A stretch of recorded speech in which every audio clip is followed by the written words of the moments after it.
Olá, está no ar mais um programa da TV CREA Minas e nesta edição você fica sabendo tudo sobre a requalificação urbana. Você vai conhecer a técnica do retrofit que adequa espaços antigos às necessidades tanto estruturais quanto tecnológicas dos novos tempos. Vai ver também exemplos de apropriação do espaço público, onde a arte ajuda a preservar o ambiente e também dialoga com a sociedade. E tem muito mais, não saia daí. O crescimento desordenado das cidades provocou o esvaziamento das áreas centrais e aumentou a necessidade do uso de veículos para o deslocamento. As distâncias cresceram também entre as próprias pessoas. Regiões tipicamente residenciais foram perdendo esta característica e o que era para ser coletivo virou área de poucos. Na busca por requalificação dos espaços, surgem propostas inovadoras de apropriação e intervenções artísticas que juntas podem promover mais qualidade de vida. Confira.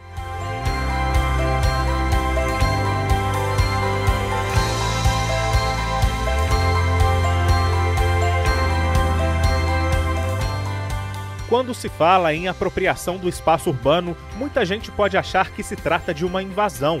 Mas o conceito é outro. Apropriar aqui é fazer parte, preservar, compartilhar. E isso passa pelas artes e também pelas obras que alteram para melhor o uso de áreas já existentes. Neste contexto, podemos destacar trabalhos como o do grupo Popocô, que utiliza as cores para modificar a paisagem e influenciar o coletivo. Alterando muros e locais públicos fadados à palidez do branco e do cinza, o grupo encontrou na arte um meio de interagir com a sociedade. A gente viu como que as cores transformam as pessoas que estão em volta e a gente mesmo. Então a gente pensou em levar essa realidade de cores para a rua. Então a gente começou a fazer intervenções coloridas pela cidade. O trabalho do grupo também é uma forma de preservar o meio em que vivemos, de promover, quem sabe, um olhar diferente para o que é de todos. Se é possível, para este sociólogo, a sensibilização pode ser um caminho. A população cuida de um bem material quando ele percebe que não está deteriorado. Essa é a lógica que se usa hoje nos metrôs, por exemplo, de Paris, de São Paulo, por exemplo. Quando o metrô, então, ele sofre um arranhão que seja, quando ele chega no final da linha e vai voltar de novo para aquela linha no sentido contrário, há técnicos que olham se tem algum tipo de arranhão, se foi danificado, mesmo que pouco, um vidro, e eles trocam na hora. Nem todo mundo sabe disso. Por quê? Porque o usuário, quando vê que está tudo limpo, ele inibe uma ação de depredação. Então, essa é a vantagem.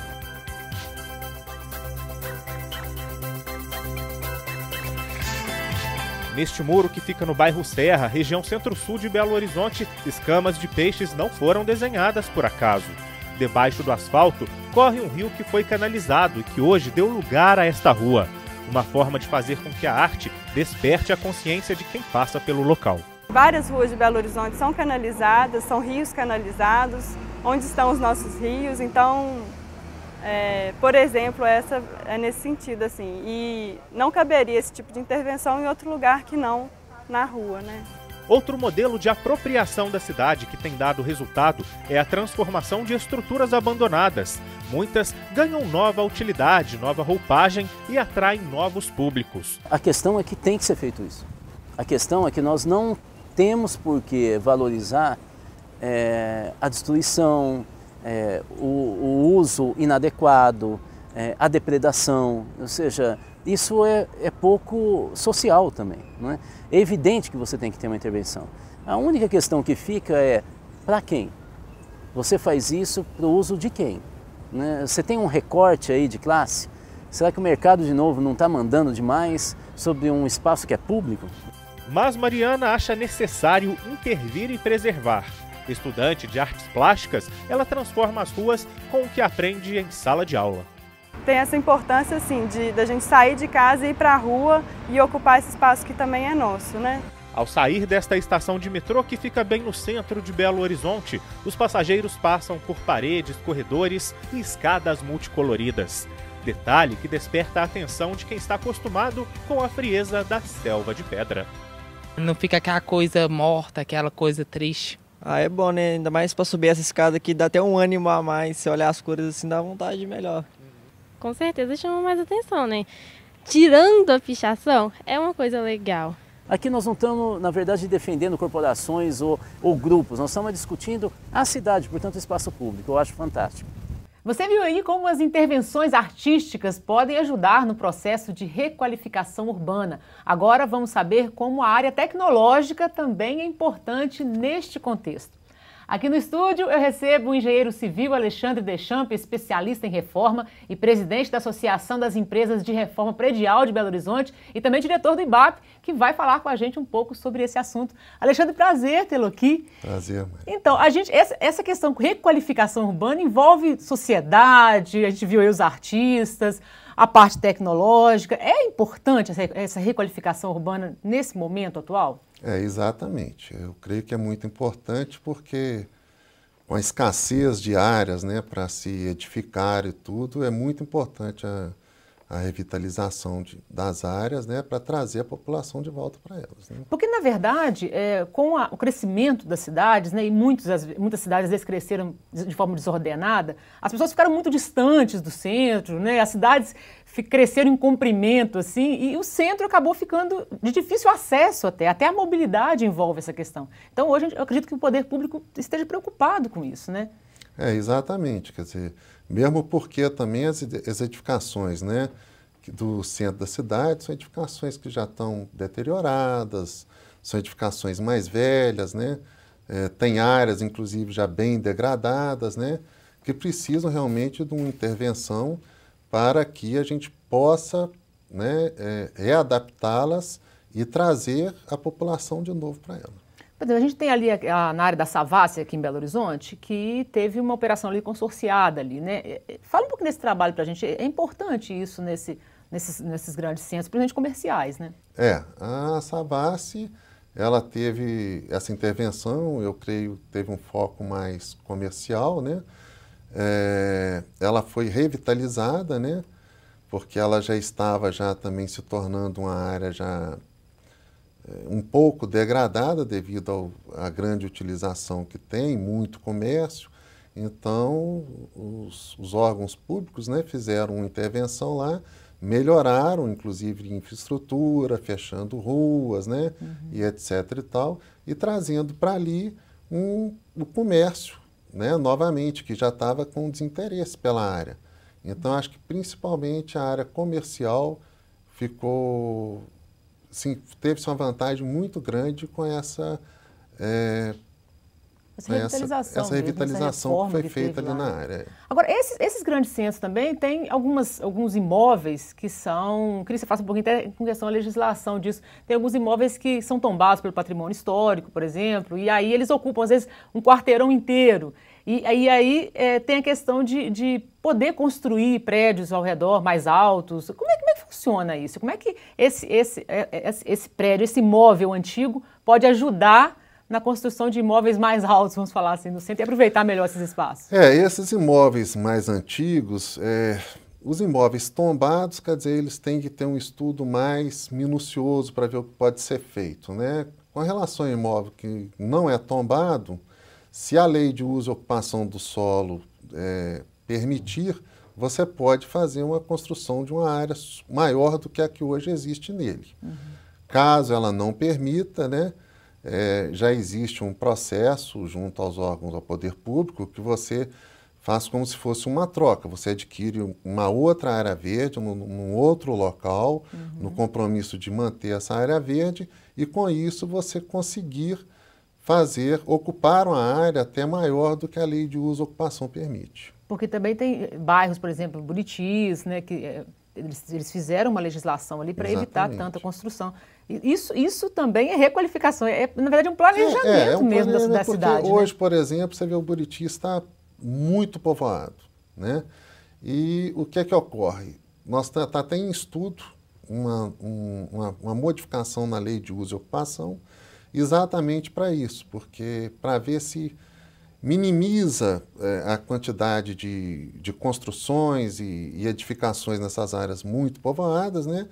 e traz para as áreas menos povoadas essas edificações e coisa, para a gente conseguir fazer uma equalização da coisa, para não ficar uma área da cidade muito povoada, com trânsito complicado, tudo complicado, e do outro uma área com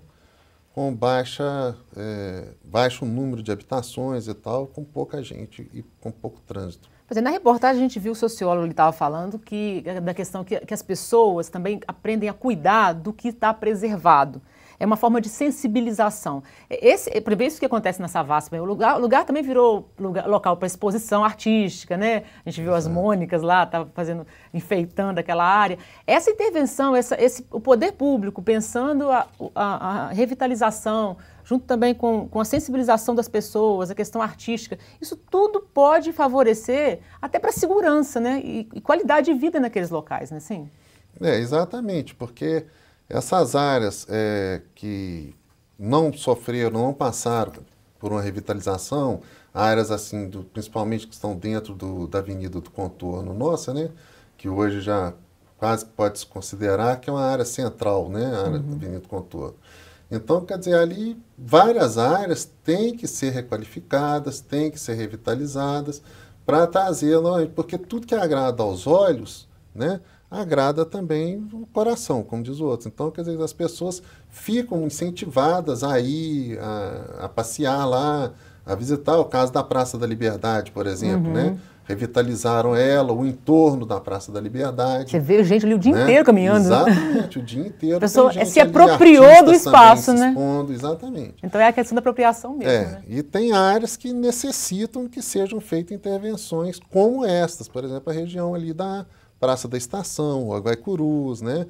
Que hoje ela atrai muito marginais, pessoas que utilizam drogas, né? E etc e tal. Então, quer dizer, você revitalizando, melhorando a infraestrutura, não é isso? Reformando os imóveis ou mudando, às vezes, passando imóvel de comercial para residencial, você vai trazer a população para ali e você vai criar, né, espaços numa área que você podia dizer que não tem mais espaço para construir. Ok, vamos dar uma paradinha rápida nesse bate-papo aqui. No próximo bloco, a gente continua aqui a conversa e a gente fala um pouquinho sobre retrofit. Eu volto já.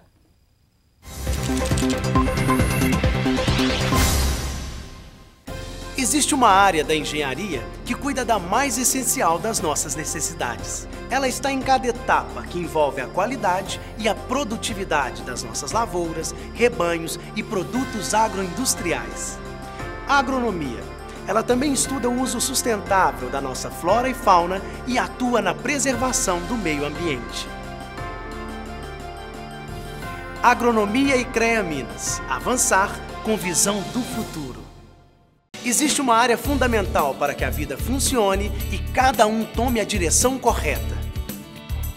A agrimensura transforma os dados geográficos e físicos de uma região nas cartas e mapas que orientam o nosso dia a dia. Também faz medições de solos e de relevos para que a construção de prédios, estradas, barragens, redes de água, esgoto e de energia seja possível.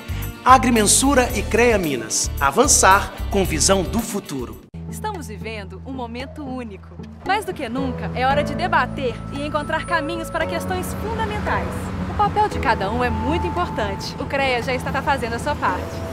As câmaras temáticas do CREA Minas foram criadas para oferecer estudos e propostas para grandes temas como mobilidade urbana, rodovias e valorização profissional.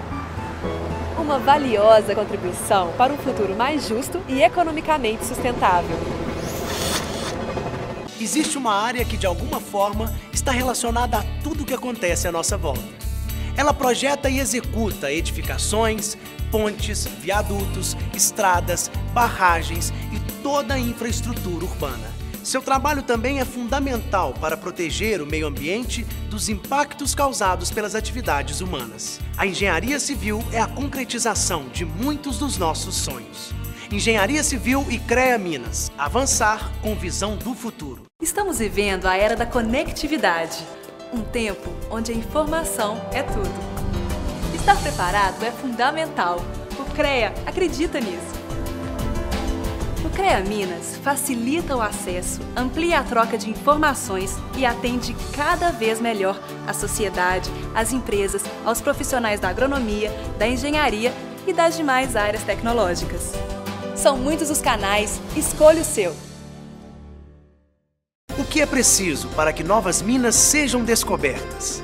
Como garantir a construção de grandes obras como túneis, barragens, reservatórios, estradas, ferrovias, pontes e loteamentos? A Engenharia de Minas e a Geologia cuidam para que tudo isso seja possível com qualidade e total segurança. Engenharia de Minas, Geologia e CREA Minas. Avançar com visão do futuro. Estamos de volta com o nosso convidado aqui no estúdio, o engenheiro civil Alexandre Deschamps, que vem falar para a gente sobre requalificação urbana e nesse bloco ele destaca a técnica do retrofit. Alexandre, mas antes da gente conversar sobre o retrofit, a gente tem uma reportagem que mostra um pouco dessa técnica aqui em Belo Horizonte. Vamos ver? Vamos ver.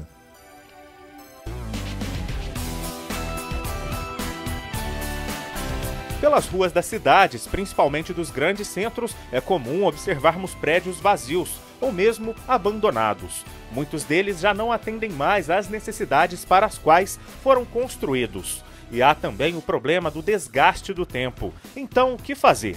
A solução mais adequada pode estar na técnica do retrofit. Ela se aplica a qualquer edifício comercial ou residencial, dando um novo uso e aumentando a vida útil do imóvel. Economicamente se faz o estudo para ver da viabilidade e chegando-se à conclusão de que é viável, se faz um projeto de transformação, de requalificação daquele prédio, mudando o seu uso. Isso é o que nós temos feito. Por exemplo, o edifício da Vale do Rio Doce foi sempre a sede da Vale do Rio Doce em Belo Horizonte, na Rua dos Caetés, e quando nós adquirimos ele estava fechado, basicamente abandonado, sem uso, e nós fizemos toda uma análise para transformá-lo em achar outro uso. Fizemos análise para ser escola, não viabilizou, fizemos análise para ele ser um hotel, também não viabilizou, e a análise que valeu a pena e que estava economicamente viável era transformar em habitação. Vamos então conhecer de perto este trabalho de transformação do edifício Chiquito Lopes.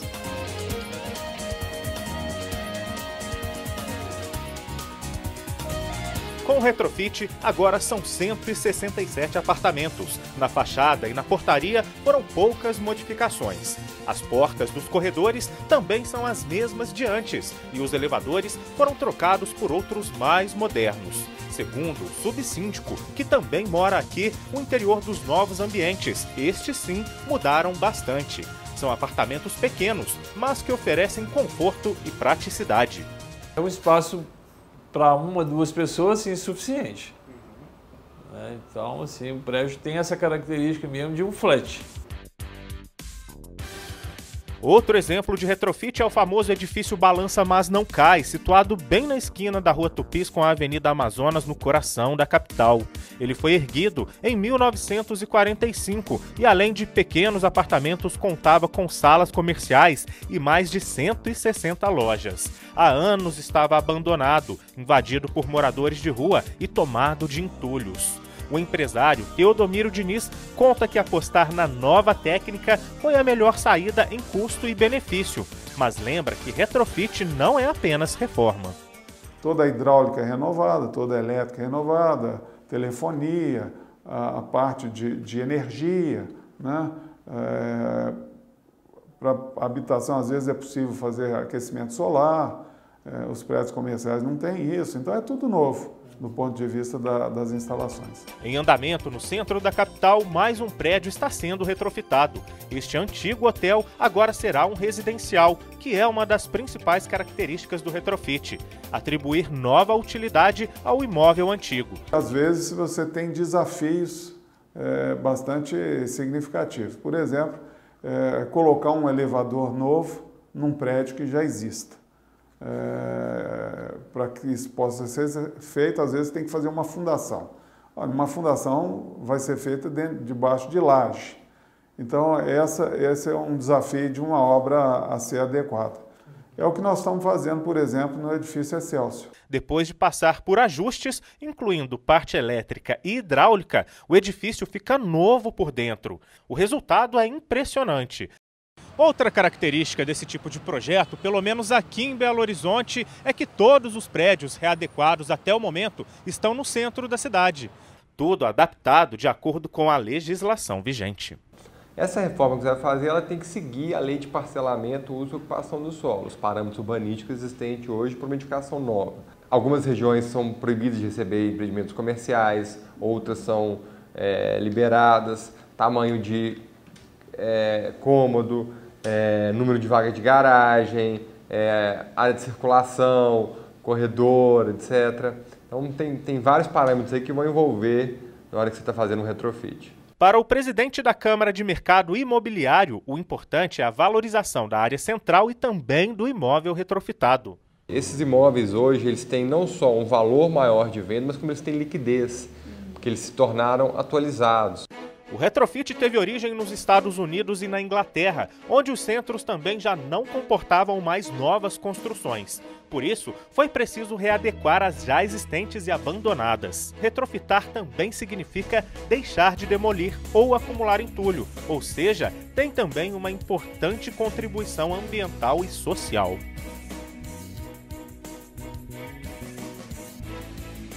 Pois é, a gente viu aí, é uma técnica relativamente nova no Brasil, né? Eu queria que você falasse um pouquinho da história desse retrofit. Começou na Europa, Estados Unidos? Exato. O retrofit, né, ele iniciou-se na Europa, né? Porque a Europa é o continente mais antigo que nós temos, né? E vários imóveis tombados, antigos, que já estavam deteriorados, né? O povo precisava criar uma condição de reabitá-los, né? Então, iniciou-se aí o retrofit, quer dizer, que é você voltar atrás e adequar este imóvel às novas tecnologias e etc. e tal, para torná-lo habitável. A ideia faz um estudo do que pode ser feito naquele local. Por exemplo, um prédio que está abandonado, você faz uma avaliação se ali pode ser uma escola, se ali pode ser, se era um comércio, pode ser um residencial. Isso faz parte da legislação da cidade? Como é que é essa conversa aí entre fazer o retrofit e a legislação também? Exato, quer dizer, então é importante salientar o seguinte, o foco maior do retrofit foram exatamente esses imóveis tombados e históricos que eles precisavam fazer alguma coisa para reabitá-los, né, para readequá-los e não tinham como. Então aí criou-se essa técnica para tornar essas condições. Agora, é importante salientar o seguinte, as pessoas precisam primeiro fazer um estudo, porque basicamente o retrofit ele vai trazer tecnologia para esse imóvel. Por exemplo, imóvel que hoje consome muita energia elétrica, um imóvel hoje que está degradado, deteriorado, que você precisa melhorar a fachada, né, que tem janelas que às vezes não funcionam mais, janelas de madeira que já estão carcomidas e etc., que você precisa trocar, colocar materiais mais novos, com mais tecnologia, no caso o alumínio, né? E também, então, o que acontece? O interesse, o retrofit, ele vai conservar toda a estrutura da edificação, quer dizer, a parte de concreto, né? E fazer as demais intervenções de forma a adequá-lo, né? E torná-lo habitável, né? Todas as intervenções tecnológicas e mesmo de... A gente viu ali, pode colocar até elevadores exatamente, novos, né? Elevadores, etc. e tal. Agora, tem que ver bem o custo, porque às vezes esse custo fica mais caro do que você não retrofitá-lo. Você está entendendo? Verificar uma outra solução para esse patrimônio histórico, no caso. Porque alguns são patrimônio, mas outros são prédios mesmo. Que no caso lá de prédios mesmo, quer dizer, né? Quando você chega à conclusão que não compensa retrofitá-los, aí o ideal é você demolir e fazer uma nova construção. Por isso que tem que fazer essa conta, essa avaliação para ver se compensa ou não fazer o retrofit. E muita gente pode se perguntar com relação ao Balança Mais Não Cai, por exemplo, que ele teve esse título até porque surgiu que ele acha que ele era muito alto, sozinho ali no centro, parecia porque ele estava até balançando assim, né? Mas essas estruturas antigas são estruturas que geralmente podem ser reaproveitadas, né? Elas são seguras. Exatamente. No caso do Balança Mas Não Cai, esse nome foi mais devido, porque o prédio realmente ele pendia um pouco para um determinado lado. Então eles acharam que era um problema de engenharia, né? E que o prédio estaria condenado. Então ele foi um prédio que foi feito com o intuito de funcionar como escritórios e salas e comércio embaixo, né? Acabou que com esse negócio ele não funcionou, né? O pessoal acabou descrençando do imóvel e coisa. E uma construtora se interessou por ele, fez um estudo, viu que era uma estrutura bem sólida, né? Apesar de estar com a fachada bem degradada, a marquise estava caindo, ou chegou a cair, não me lembro bem ao certo. Então, o que ela fez? Ela incorporou aquele imóvel e retrofitou, quer dizer, revitalizou toda a fachada, né? E transformou esse imóvel, que antes era para ser salas e escritórios, em residências de aproximadamente 40 metros quadrados. Agora, isso, na questão da requalificação urbana, é muito importante. Seria até melhor do que colocar abaixo um edifício tão alto, numa região tão central. E fica bonito, eles ficam bacanas quando dá certo. Exatamente. Né? E o custo também ele é bem menor. Na maioria das vezes o custo é bem menor, porque você não tem despesa com fundações, você não tem despesa com estrutura, né? Você só vai readequar o imóvel à finalidade que você está querendo, está objetivando. Né? E a questão da mobilidade urbana, imagina se pegássemos todos os prédios que estão nessa situação, que já não atendem a necessidade para que foram construídos, né? E muitos virassem, por exemplo, residenciais para famílias pequenas, talvez. Essa questão ia influenciar diretamente na mobilidade ali no centro, na qualidade de vida mesmo das pessoas. Exato. Né? A prefeitura, o poder público, né, de um modo geral, ela está com essa visão, você está entendendo, de querer trazer principalmente as pessoas da classe B e C, né, para o centro da cidade novamente. Porque hoje no centro da cidade, a maioria das pessoas que habitam ali são pessoas que compraram imóvel há muitos anos atrás, são pessoas aposentadas e com a queda do poder aquisitivo dessas pessoas, o que acontece? Elas não conseguem reformar esses imóveis constantemente, porque o imóvel ele tem que ser reformado, não vamos confundir, não é retrofitá-los, no caso é fazer uma reforma para conservar esse imóvel, né, e de forma a mantê-lo habitável. Então esses imóveis vão deteriorando, com isso vão perdendo o valor econômico deles, né? E as pessoas vão deixando, depois não conseguem vender, não conseguem negociar, né? Então aí o ideal é retrofitá-los, né, para torná-los habitáveis de novo. Agora o poder público precisa ajudar, melhorando as condições de infraestrutura pública também, né, e de mobilidade para que essas pessoas voltem a habitar esses locais. Ok, então, Alexandre, muito obrigada pela participação aqui no programa, prazer conhecê-lo, volte mais vezes. Bom, e o programa de hoje fica por aqui. Até o nosso próximo encontro.